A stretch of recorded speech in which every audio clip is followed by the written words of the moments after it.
ഏറ്റവും പ്രധാനപ്പെട്ട റിപ്പോർട്ട് പുറത്തു വരുന്നു. പുറമേയുള്ള തിളക്കം മാത്രമാണ് താരങ്ങൾക്കുള്ളത്. ഈ ആകാശത്തിലെ, ഈ സിനിമ എന്ന് പറയുന്ന ആകാശത്തിലെ ചന്ദ്രന് തിളക്കമില്ല, ഈ നക്ഷത്രങ്ങൾ തിളങ്ങുന്നില്ല.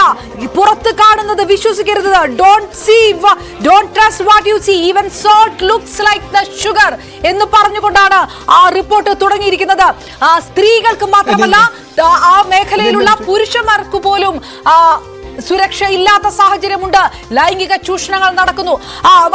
ലിംഗസമത്വത്തിന്റെ കാര്യത്തിലും ലിംഗസമത്വം പോലും ഇല്ലാത്ത മേഖലയാണ് സിനിമാ മേഖല. അത് ശമ്പളത്തിന്റെ കാര്യത്തിൽ മാത്രമല്ല, അല്ലെങ്കിൽ ചെയ്യുന്ന ജോലിക്ക് നൽകുന്ന കൂലിയുടെ കാര്യത്തിൽ മാത്രമല്ല, ഇത്തരത്തിൽ അവർക്ക് നൽകുന്ന സംവിധാനങ്ങളുടെ കാര്യത്തിൽ പോലും വലിയ അന്തരമുണ്ട്, വലിയ സ്ത്രീ പുരുഷ ഭേദമുണ്ട്. അത്തരത്തിൽ സ്ത്രീയെന്നും പുരുഷനെന്നും മാറ്റി നിർത്തുന്ന സ്വഭാവമുണ്ട് എന്ന് വ്യക്തമാക്കുന്നതിൽ കണ്ടെത്തലുകൾ പരാമർശങ്ങളുണ്ട്. 61ാമത്തെ പോയിന്റായി പറയുന്നത്, certain producers state that caravans are provided on the set for the use of women and though caravans are highly expensive but various fitness, അതായത് സ്ത്രീകൾക്ക് കാരവാൻ സൗകര്യം നൽകാറുണ്ട്. വലിയ സ്വകാര്യത അവരുടെ മാനിക്കപ്പെടേണ്ടതാണ്. അത്തരത്തിൽ കാരവാൻ സൗകര്യങ്ങൾ നൽകേണ്ട സ്ത്രീകൾക്ക് അത് ലഭ്യമാകുന്നില്ല എന്ന പരാതി അവർ പറയുന്നുണ്ട്. Various fitness disputed this fact and it was pointed out that caravan is provided to only heroes and heroines, അതായത് പ്രധാനപ്പെട്ട നടനും നടിക്കും നായകനും നായികയ്ക്കും മാത്രമാണ് പലപ്പോഴും ഈ കാരവാൻ പോലുള്ള സംവിധാനങ്ങൾ സൗകര്യങ്ങൾ നൽകുന്നത്. But they do not let other women to use their caravan since it is provided to the exclusive use of the heroes. അതായത് പ്രധാന നടിമാർ, നായികമാർ അല്ലാത്തവർക്ക് അത്തരം സൗകര്യങ്ങൾ പോലും ഉപയോഗിക്കാൻ പലപ്പോഴും അവസരം ലഭിക്കുന്നില്ല. സ്ത്രീകൾ തന്നെ അവരെ മാറ്റി നിർത്തുന്നു എന്ന് പറയുന്നു. It was stated that if at all just one caravan is provided for general use on the set, അതായത് അത് ഒരു കാരവാനൊക്കെ ഉണ്ടെങ്കിൽ പോലും അത് മുഴുവൻ ആളുകൾക്കും ഉപയോഗിക്കാൻ തക്ക വിധത്തിലുള്ള സൗകര്യം അതിൽ ഉണ്ടാകുന്നില്ല, അത്തരം കാര്യങ്ങൾ ഇതിൽ ലഭ്യമാകുന്നില്ല എന്ന വിമർശനങ്ങളുണ്ട്. ലൈംഗിക ചൂഷണത്തിന് നമ്മുടെ സിനിമാ താരങ്ങൾ ഇരയാകുന്നു എന്ന ഗുരുതരമായ കണ്ടെത്തലുണ്ട്. നിർമ്മാതാക്കളും സംവിധായകരുമൊക്കെ അവരെ ആ രീതിയിൽ അവരെ കാണുന്നു, അല്ലെങ്കിൽ ലൈംഗികമായി പോലും ചൂഷണം പോലും, അതായത് വളരെ ഞെട്ടിപ്പിക്കുന്ന വെളിപ്പെടുത്തൽ കൂടി. സഹകരിക്കാൻ തയ്യാറാകുന്നവർക്ക് ചില കോഡ് രേഖപ്പെടുത്തി, അതായത് ഇത്തരത്തിലുള്ള ലൈംഗിക താല്പര്യങ്ങൾക്ക് വഴങ്ങാത്തവരെ മാറ്റി നിർത്തുന്നു.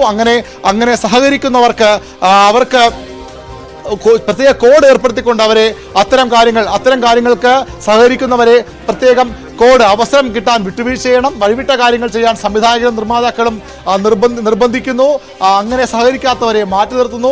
മലയാള സിനിമയിൽ കാസ്റ്റിംഗ് കൗച്ച് ഉണ്ടെന്ന സുപ്രധാനമായ കണ്ടെത്തൽ കൂടി ഈ റിപ്പോർട്ടിന്റെ ഭാഗമായുണ്ട്. വിട്ടുവീഴ്ചയ്ക്ക് തയ്യാറാകണമെന്ന് നിരന്തരം ആവശ്യപ്പെടുന്ന നിർമ്മാതാക്കളും സംവിധായകരുമുണ്ട്. സഹകരിക്കുന്നവർക്ക്, അത്തരത്തിൽ ഈ വിട്ടുവീഴ്ചകൾക്ക് തയ്യാറാകുന്നവർക്ക് കോഡ് പേര്, അവരെ പെട്ടെന്ന് തിരിച്ചറിയാൻ കോഡ് പേരുകളുണ്ട്. അത്തരത്തിൽ അങ്ങനെ കോഡ് ഉള്ള ആളുകൾക്ക് മാത്രം ചിലപ്പോൾ പലപ്പോഴും അവർക്ക് അവസരങ്ങൾ നൽകുന്നു. മിണ്ടുന്നവരെ നിശബ്ദരാക്കുന്നു. സെറ്റിൽ ഇടനിലക്കാരുണ്ട്. സിനിമാ സെറ്റുകളിൽ ഇടനിലക്കാർ അഴിഞ്ഞാടുന്നു, അല്ലെങ്കിൽ അങ്ങനെ വ്യാപകമായി നിൽക്കുന്നു എന്ന ഗുരുതരമായ വിമർശനമുണ്ട്. ഏറ്റവും പ്രധാനം, സിനിമാ മേഖലയിൽ നമ്മൾ കാണുന്ന തിളക്കമില്ല, ഗ്ലാമറില്ല. തീർച്ചയായും അത്തരം ഗുരുതരമായ, അതായത് വസ്ത്രം മാറുന്നതിനും സ്ത്രീകൾക്ക് സെറ്റുകൾ നേരിടേണ്ടി വരുന്ന പ്രശ്നങ്ങൾ, അവർക്ക് നേരിടേണ്ടി വരുന്ന ബുദ്ധിമുട്ടുകൾ, വസ്ത്രം മാറാൻ പോലുമുള്ള അവസരമില്ല, ശുചിമുറിയിൽ പോകാൻ പോലുള്ള സംവിധാനം പോലുമില്ല.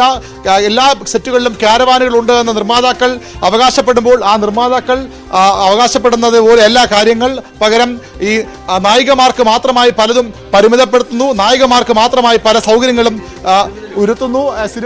സെറ്റുകളിൽ ഇടനിലക്കാരുണ്ട്. സിനിമയെ നിയന്ത്രിക്കുന്ന ക്രിമിനലുകൾ എന്ന ഗുരുതരമായ പരാമർശം ഈ റിപ്പോർട്ടിന്റെ ഭാഗമായുണ്ട്. സിനിമാ മേഖലയിൽ സിനിമയെ നിയന്ത്രിക്കുന്നത് ക്രിമിനലുകളാണ്. ആ ക്രിമിനലുകളുടെ സംബന്ധിച്ചിടത്തോളം ഞെട്ടിക്കുന്ന റിപ്പോർട്ടുകൾ പുറത്തു വരുന്നു. Don't trust what you see, salt looks like sugar എന്ന് പറഞ്ഞുകൊണ്ട് ജസ്റ്റിസ് ഹേമ നൽകിയ റിപ്പോർട്ട്.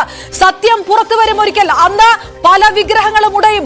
അതാണ് മലയാള സിനിമയിൽ സംഭവിക്കുന്നത്. ലൈംഗിക അതിക്രമങ്ങളുടെ വിളനിലമാണ് സിനിമ നിയന്ത്രിക്കുന്നത്. ക്രിമിനലുകളാണ്. വ്യാപകമായിട്ടുള്ള ലൈംഗിക ചൂഷണം നടക്കുന്നു. അവസരം കിട്ടാൻ വിട്ടുവീഴ്ച ചെയ്യണം. മലയാള സിനിമയിൽ കാസ്റ്റിംഗ് കൗച്ച് വ്യക്തമാണ്. നിങ്ങൾക്ക് അവസരം വേണമെങ്കിൽ നിങ്ങൾ ലൈംഗിക താല്പര്യങ്ങൾക്ക് വഴങ്ങിക്കൊടുക്കുക, അതല്ലെങ്കിൽ നിങ്ങളെ മാറ്റി നിർത്തും. സഹകരിക്കാൻ തയ്യാറുള്ളവർക്ക് കോഡുണ്ട്. ആ കോഡ് പോലും ലഭിക്കുന്നു. വഴിവിട്ട കാര്യങ്ങൾ ചെയ്യാനാണ് നിർബന്ധിക്കുന്നത്. സംവിധായകരും നിർമ്മാതാക്കളുമെല്ലാം ഇതിന് പിറകിലുണ്ട്. പ്രധാന നടന്മാർ ചൂഷണം ചെയ്യുന്നവരിൽ പ്രധാന നടന്മാരുണ്ട് എന്ന് ഹേമ കമ്മിറ്റി റിപ്പോർട്ട് പറയുന്നു. തിളക്കമില്ല ഈ സിനിമ എന്ന ആകാശത്തിൽ, തിളക്കം മങ്ങിയിരിക്കുകയാണ് ചന്ദ്രൻ, തിളങ്ങുന്നില്ല ആ നക്ഷത്രങ്ങൾ. ആരാണ് ആ നക്ഷത്രങ്ങൾ, ആരാണ് ആ ചന്ദ്രൻ? ആ ചോദ്യമാണ് ഉയരുക. ആർക്കെതിരെയാണ് ഹേമ കമ്മിറ്റി റിപ്പോർട്ട് പറഞ്ഞിരിക്കുന്നത്? മലയാള സിനിമ നിയന്ത്രിക്കുന്ന ആ കോക്കസ് ആരാണ്? ആ ക്രിമിനലുകൾ ആരാണ്?